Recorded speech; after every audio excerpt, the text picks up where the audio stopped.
Hey everybody, it's your girl Bondi Blue, and I am back for another Queen Sugar review. I'm doing this a tad bit different. So what had happened was, I've been wanting to do this, where I bring my computer downstairs because my husband is big and strong and shit. So I bring it downstairs and then I play The Sims in front of the television instead of having to be up in the studio because The Sims plays better on this computer than it does on my old laptop. So I'm trying to save my little ducats so I can get me a new laptop. But that's in the making.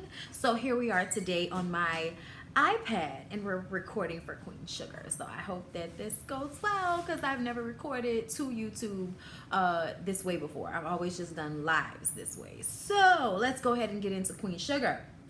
So Charlie is getting drunk. Okay, she seems as if she's in a casino or a hotel bar of some sort, but I think it was a casino. Either way, drunk. Okay, just real already there and still wanting more drinks. And the bartender is like, ma'am, you don't want to get some water, ma'am? You don't want to stop drinking at this point? And she's like, no, I'm drowning my sorrows. Oh, I'm running for city council. Everything is terrible. She's doing that. And the bartender is like, well, why don't you go ahead and leave because people are going to start coming in soon. And these are the people that are going to recognize you as the day goes on. So she puts on her sunglasses and says, give me another drink. I said, oh, Charlie feeling it, y'all. Charlie is really in her feelings, and I'm sad for her. This has been very difficult, and I feel like she always does everything she can, and this last time is just, oh, Lord. It didn't work out. It did not work out. The mill is burned down, and, now all of this stuff going on with St. Joe, and, oh, God. It's just, it's a lot. It's a lot. The stuff with Nova, it's a lot going on right now. And I mean, let's not even forget the fact that she just found out that her husband had a daughter during their marriage that she didn't know about, and then she found out when she brings the girl over. So yeah, I feel like Charlie has been through a lot this season and last season and the season before that. So she's due for a nervous breakdown as far as I'm concerned. So Nova goes to visit the auntie that she found out about when she got her DNA stuff done. We still don't know what they found out about that she doesn't want to talk about. I don't know. Remember when they said they had got some new information about her mom or her dad's side of the family, and she was like, no, we're not talking about that. And I'm still like, what was that? Okay, but either way, she goes to visit the auntie who is staying in a beautiful home on a nice little piece of land. Okay, she is obviously like voodoo, one of the natural religions or whatever, and she's a healer. And she says that they were all healers in their family, and that's why Nova is the way she is, and her mother was that way. So this is a gift that they've been given in their family, and sometimes people accept it, and then other times, like Auntie over here, she was asked to throw away her gift and ignore it. And she didn't want to do that. So she was basically shunned, banned, disowned from the family. And she traveled all over the world, traveling to Africa and, South American countries, and just being a student of, I don't want to say the religion, but the spirituality. She came back just in time for Nova to be born, and Nova had been there before when she was 3 years old, but she hadn't been there in a very long time, but she ran around and really enjoyed being there when she was there as a kid. And auntie touches Nova and says, oh, your gift is strong like Trudy's. And y'all know that's their mom name, Rough Angel, and Nova's mom is Trudy. So she then gives her a book of Trudy's remedies. Back when she was a student and learning her craft and all of that, she had a remedy book that she would make notes in. And Nova assumes that her mom gave up her gift because she accidentally got pregnant. And auntie is like, no, Cher, no, you got that wrong, baby. You got that all twisted up. Okay, yes. It took a minute for your mama to get used to the idea that she was going to be a mother, but you and your brother were always a place of happiness and, pride for her. She was always very happy to be y'all mom. She don't have that right. I don't know where Nova has gotten these versions of people's stories from, but the fact that she really don't know a lot of shit about her mom or her family just makes you be like, why why write a book when you don't have all the facts? Her auntie says, you know, you should visit your mom more. And she's like, what are you talking about? Mom was cremated and dad, you know, let her ashes go into the wind. And she was like, no, that was your mama's last gift to you and your daddy, that she be buried on the land. She was buried there on the farmland. And Nova is like, oh, she's been there all along. Like, you know, that's crazy. Why would you be confused about where somebody is buried? That is crazy to me. So we got to find out at one point all of this backstory that we missing. So Aunt Vi tells Hollywood, ever since he beat up Jimmy Dale, she's been scared of him. And of course, Hollywood feels like, you know, I did that to protect you. But she feels like that's the same way it started with Jimmy Dale. You know, he was defending me. Some guy was trying to holler at me and he beats the guy up. That's how this all started. So this all feels familiar to her. But really, just because he beat up Jimmy Dale doesn't mean he's about to start beating you, okay? But that is the toxic masculinity that makes men feel prideful in handling things like a child. Now, at the end of the day, Jimmy Dale needed to get his ass whooped because he was asking for it. And I feel like any man that can put his hands on a woman, he can definitely get laid out in front of the house, okay? Like, that's just how I feel about it. But this has made Aunt Vi feel some type of way. She doesn't feel safe. And she's gonna need to work on herself, you know. So it's like another thing that Hollywood has to like deal with Aunt Vi. And it's like, oh my God, girl. So Darla comes over to the house with the baby, all right, dropping the baby off. And they're just discussing him wanting to do a play date with Joie. And you know, Joie is his new little best friend. But see, Darla doesn't know that Deisha is Joie's mama. Okay, so when she comes to this realization, she's upset. Why didn't you tell me that the woman you're seeing is Blue's best friend's mother? You didn't think I needed to know that? And he's like, well, you the one that said you didn't want to know about things like that, so that's why I didn't tell you. But you just got to know that I ain't never trying to hurt you or, you know, purposefully make you feel some type of way. But this is all different for the both of us, and I'm just trying to, you know, do the right thing here. But they both dating other people. So Darla can't really be as mad as she is about this situation. Like, homegirl, you said you didn't want to talk about this stuff. So Prosper and his little lady friend, Miss Genevieve, go to the diner and they tell Vi that they have a plan to help everybody get back on their feet. Charlie is really going through it. They haven't seen her around today, and she's usually the first person at the office, and she wasn't there. And on top of that, it's kind of like a, you know, repass at Aunt Vi's diner. The energy is messed up after everything that has happened. Like, the little guy was being paid to mess up the diner, so they had to clean up the diner. Then the mill got burnt down, and now all the farmers is losing their money in their farms and shit. So, like, everybody's depressed. Everybody's upset, okay? And Prosper says he has a plan for all of this. I'm like, oh, all right, Prosper, you better come in as an elder and have a plan to uplift, okay? Because we done all been through it over and over and over again, the ups and downs of life. So the little kid that's messed up Aunt Vi's diner, y'all know he's working there now, and he comes in with the pie from his mom. It's a Mexican pie, and Aunt Vi is like, come get this pie. There's some things up there on the board that I'm gonna need for you to do before your shift is over. Okay. Like, just being mean to him. She gotta be mean to him. Secretly, she don't want to be mean to him. It's obvious that, you know, he's a kid. He's being pressured, and there's a lot going on. Daddy just got deported. People threatening to deport his mama. You know what I'm saying? He's a kid. What he supposed to do? You know what I mean? So she understands. She just gotta put her on the front.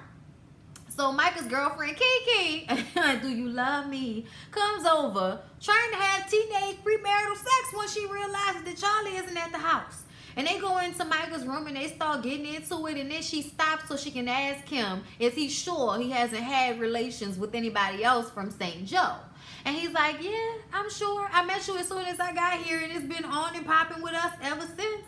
He says with everything that's going on right now, you know, school, college, finals, the stuff going on with the mill, his mom, if she wants to wait a little bit longer to, you know, have sex, then he's fine with that. He doesn't want to make her feel like he's rushing her to do this. And she is so loving the fact that he said that. We all love when y'all act not thirsty for it. Like, like it's like, oh, okay. Thank you. I appreciate that. Letting me know that you're not trying to rush me into copulation, even though obviously we're gonna copulate. So is that another word, y'all? Copulate? I'm probably messing it up, but y'all get my point, okay? So right when they're about to get back into it, Charlie calls him and says to meet her at the office. She'll be there. She needs his help with something. And it's like, girl, what's going on? She is still drunk as hell, okay? Drunker than we saw the last time.